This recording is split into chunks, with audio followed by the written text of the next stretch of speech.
नमस्कार, मैं मोहिनी आपका बहुत बहुत स्वागत करती हूँ मेरे खास प्रोग्राम रहस्यमय चर्चा में। आज हम बात करेंगे भगवान शिव के ज्योतिर्लिंगों के बारे में। मान्यता है कि हर एक मंदिर में भगवान शिव ज्योति स्वरूप में विराजमान है, इसलिए इन मंदिरों को ज्योतिर्लिंग के रूप में जाना जाता है।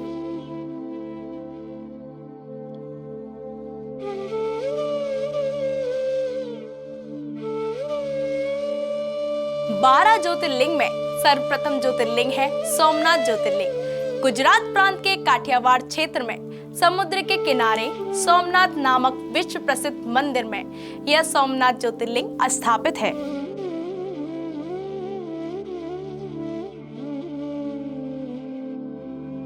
पहले यह क्षेत्र प्रभास क्षेत्र के नाम से जाना जाता था। यहीं भगवान श्री कृष्ण ने जरा नामक व्याध के बाण को निमित्त बनाकर अपनी जीवन लीला समाप्त की थी। यहाँ के ज्योतिर्लिंग की कथा का पुराणों में वर्णन इस प्रकार है। दक्ष प्रजापति की 27 कन्याएं थी।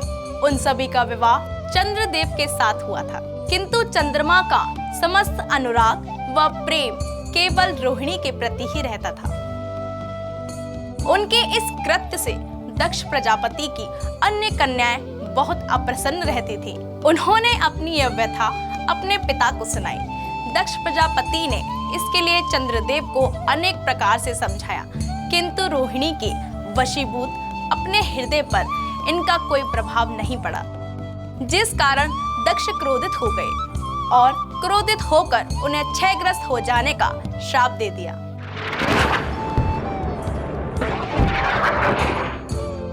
इस श्राप के कारण चंद्रदेव तत्काल क्षयग्रस्त हो गए। उनके क्षयग्रस्त होते ही पृथ्वी पर सुधा, शीतलता, वर्षा का उनका सारा कार्य रुक गया।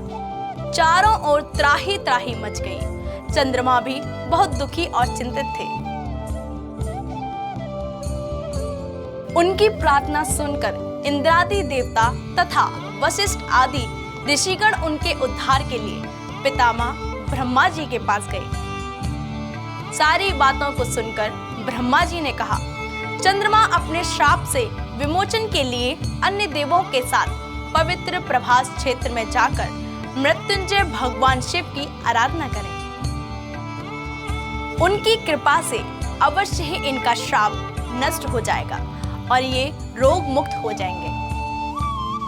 उनके कथा अनुसार चंद्रदेव ने मृत्युंजय भगवान की आराधना का सारा कार्य पूरा किया।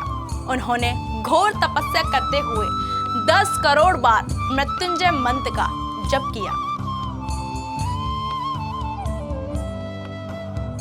इससे प्रसन्न होकर मृत्युंजय भगवान शिव ने उन्हें अमृत का वरदान दिया।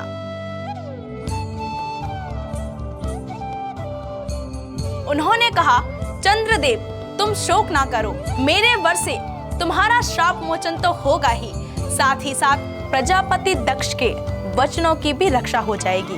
कृष्ण पक्ष में प्रतिदिन तुम्हारी एक एक कला छीण होगी, किंतु पुनः शुक्ल पक्ष में उसी क्रम से तुम्हारी एक एक कला बढ़ जाया करेगी। इस प्रकार प्रत्येक पूर्णिमा को तुम्हें पूर्ण चंद्रत्व प्राप्त होता रहेगा। चंद्रमा को मिलने वाले इस वरदान से सारे लोगों के प्राणी प्रसन्न हो उठे। सुधाकर चंद्र देव पुनः 10 दिशाओं में सुधा वर्षण का कार्य पूर्ववत करने लगे। श्राप मुक्त होकर चंद्रदेव ने अन्य देवताओं के साथ मिलकर मृत्युंजय भगवान से प्रार्थना की कि आप माता पार्वती जी के साथ सदा के लिए प्राणों के उद्धारार्थ यहाँ निवास करें। भगवान और उनकी इस प्रार्थना को स्वीकार करके ज्योतिर्लिंग के रूप में माता पार्वती जी के साथ तभी से यहाँ रहने लगे।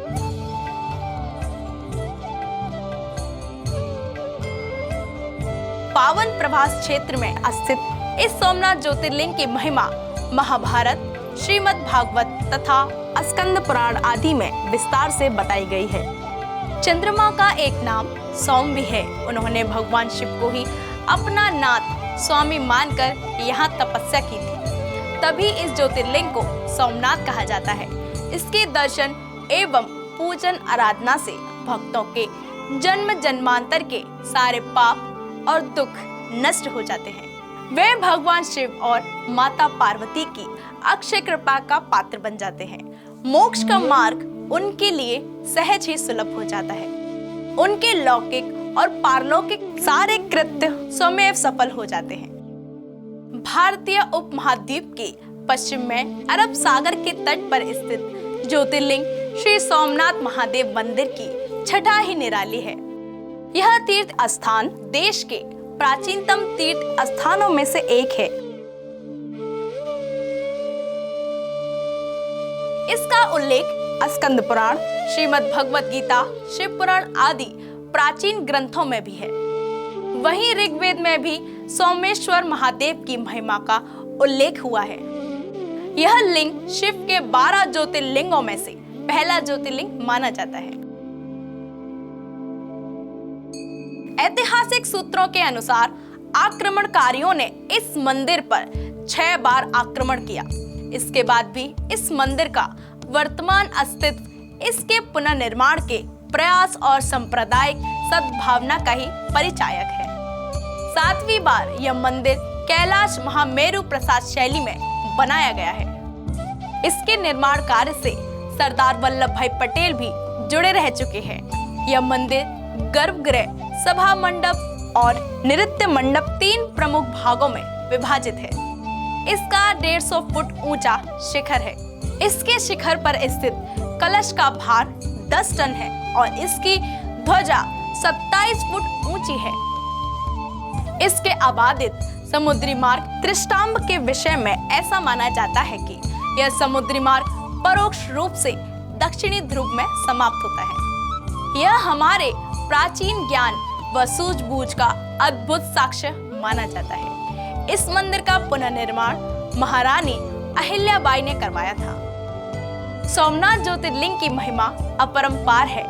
आप भी इस दिव्य ज्योति के दर्शन करके अपने जीवन को धन्य बनाएं।